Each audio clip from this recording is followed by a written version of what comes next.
मैं पहुंची हूं वार्ड नंबर 48 में, बर्दीश कॉलोनी में।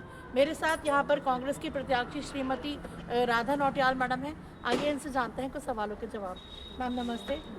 मैम सबसे पहले आपको नववर्ष की और टिकट के कंफर्म होने की हार्दिक शुभकामनाएं। धन्यवाद। मैम आपसे जानना चाहते हैं, जैसे आप इस क्षेत्र से आपका कांग्रेस से टिकट हुआ है, तो आपके लिए कौन कौन से मुद्दे इस क्षेत्र को लेकर अहम रहेंगे, आप हमें कुछ बताना चाहेंगे?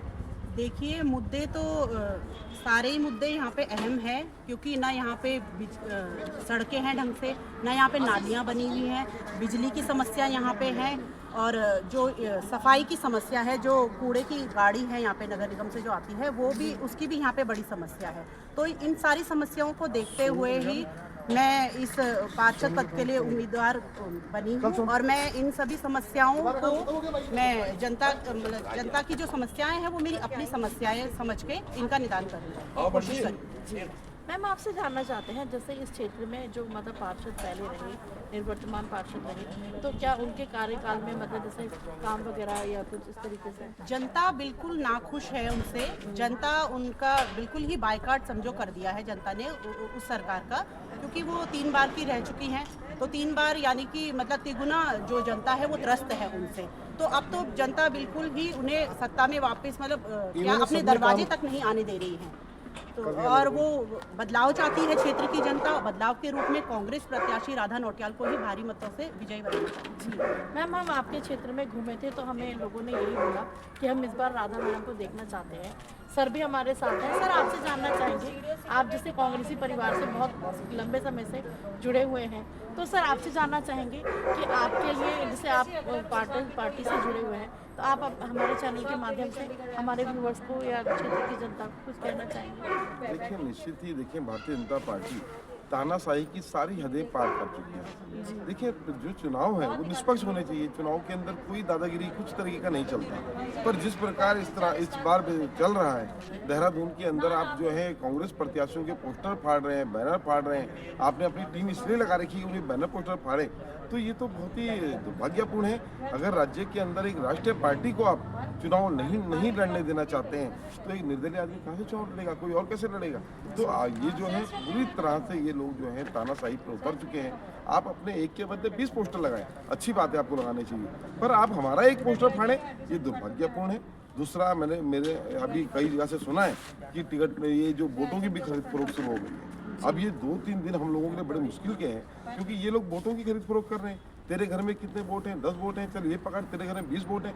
मतलब जो ये लोग इतनी बेईमानी कर रहे हैं, लोगों से जो बैलेट पेपर होता है, जो अंदर बैलेट पेपर होता है, उसको भी बाहर लेकर मंगाने का काम कर रहे हैं। जो मैंने सुना है कि अगर तेरे घर में 15 वोट है तो 15 वोट के लिए 15 बैलेट पेपर बाहर ला, और फिर वो 15 बैलेट पेपर किसी के दूसरे के माध्यम से वो अंदर उसके अंदर बॉक्स के अंदर डलवाएंगे, जो अपना वोट डालने जाएगा। इस तरीके की बातें सामने आ रही हैं, जो अत्यंत दुर्भाग्यपूर्ण है। और निश्चित निर्वाचन आयोग को इस चीज़ में देखना चाहिए कि अगर पैसों की खरीद फरोख्त से ही अगर चुनाव होने, तो बंद करो चुनाव का ड्रामा। चुनाव की जरूरत ही नहीं है, इस तरह से चुनाव नहीं होने चाहिए। और निर्वाचन आयोग को जहाँ पर बैलेट पेपर का मोहर लगती है और जहाँ पे ड्रॉप बॉक्स होता है, कम से कम उस ड्रॉप बॉक्स के ऊपर कैमरा लगाना चाहिए, जिससे पता लग सके कि वो आदमी वो बैलेट पेपर को लेकर घर तो नहीं आ गया, वो घर लेके आ रहा है, और एक आदमी अंदर जा रहा है, वो 10 बैलेट पेपर जेब में लेके जा रहा है, वो जो 10 बाहर है वो 10 अंदर डाल दे रहा है। तो इस तरह की बेईमानी भी हो रही है, जो हमें सुनने में आया। जी, हमारे साथ मैम है। मैम आपसे एक बात और जानना चाहेंगे, जैसे आप भी इस क्षेत्र में काफ़ी लंबे समय से रहती हैं, आपने भी ये चीज़ महसूस करी होगी कि हमारे देहरादून में नशे का कारोबार जो बढ़ता ही जा रहा है, तो आप भी युवा ही हैं, तो मतलब आप जब एज अ पार्षद आएंगी तो आप अपने क्षेत्र में नशे को लेकर या बेरोजगारों के लिए आप अपने क्षेत्र में क्या कुछ कराना चाहेंगे? जी देखिए, जो हमारे युवा हैं तो उन्हें मतलब बीजेपी जो सरकार है वो चाहती ही नहीं है कि उन्हें रोजगार मिले, तो इस कारण ही वो नशे की ओर जा रहे हैं। उनको मतलब पैसों उससे खरीद लिया जाता है, और उनको फिर इस कारण ये है कि वो नशे की ओर जा रहे हैं। रोजगार तो है नहीं। बीजेपी के राज में आप देखिए कि सारी कंपनियां जो हैं, ये सरकारी सेक्टर भी है, वो प्राइवेट सेक्टर को जा रहे हैं, तो रोजगार कहाँ से होगा? तो जब रोजगार नहीं है तो फिर ये बीजेपी वाले सब नशे की और ही इनको युवाओं को हमारे भेज।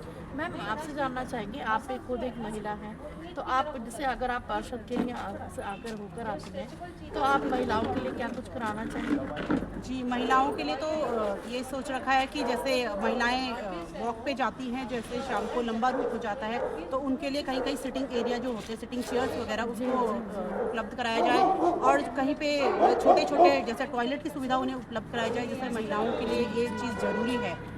और कहीं ना कहीं रोजगार से भी उन्हें छोटे मोटे रोजगार से हम जोड़ने की कोशिश करेंगे कि जैसे पार्षद तो हमारा जैसे चुन के ही आता है, अगर मेयर भी हमारा चुन के आता है तो वहाँ पे हमारे लिए काफ़ी डबल बेनिफिट हम उनको दे पाएंगे। मैम आपसे एक बात और जानना चाहूँगी, जैसे हमारे युवा साथी 18 पूरा करके पहली बार वोट डालेंगे, तो आप उन्हें कुछ कहना चाहेंगी कि उनको आगे किस चीज़ को ध्यान में रखकर वोट करना चाहिए? जी, युवा तो आजकल बहुत जागरूक है, शिक्षित है, मतलब सोशल मीडिया के माध्यम से भी वो बहुत जागरूक है, सब कुछ उसे पता है। जो युवा है उसे पता है कि हमारी जो पूर्व पार्षद रही है, पूर्व सरकार जो काम कर रही है, तो मतलब वो उसे देखते हुए आगे वोट करे, कि ना कि मतलब किसी चिन्ह के आधार पे या किसी की कहासुनी के आधार पे वो करे। वैसे मुझे लगता है कि हमारा युवा काफ़ी जागरूक है इस चीज़ के लिए, वो निश्चित ही काम को देख के और कैंडिडेट्स की पूरी जांच पड़ताल करके ही अच्छा कैंडिडेट क्षेत्र में चुने। जी मैम, आपसे एक सवाल और जानना चाहेंगे, जैसे मतलब आप हम अपने चैनल के माध्यम से भी यही आशा करते हैं कि आप जल्दी विन होकर लौटें। मैम आपसे एक बात जानना चाहेंगे, जैसे मतलब आपने भी देखा होगा कि देहरादून में क्राइम रेट दिन प्रतिदिन बढ़ता ही जा रहा है, तो मैम आप इस और कुछ करेंगी अगर आप? जी देखिए, क्राइम रेट कैसे बढ़ रहा है। उत्तराखंड तो हमारा है जो वो देवभूमि है, देवों की भूमि इसे कहा जाता है, लेकिन कुछ साजिशों के तहत कुछ जो हमारी जो पार्टी है, बीजेपी पार्टी है जो, वो कुछ साजिशों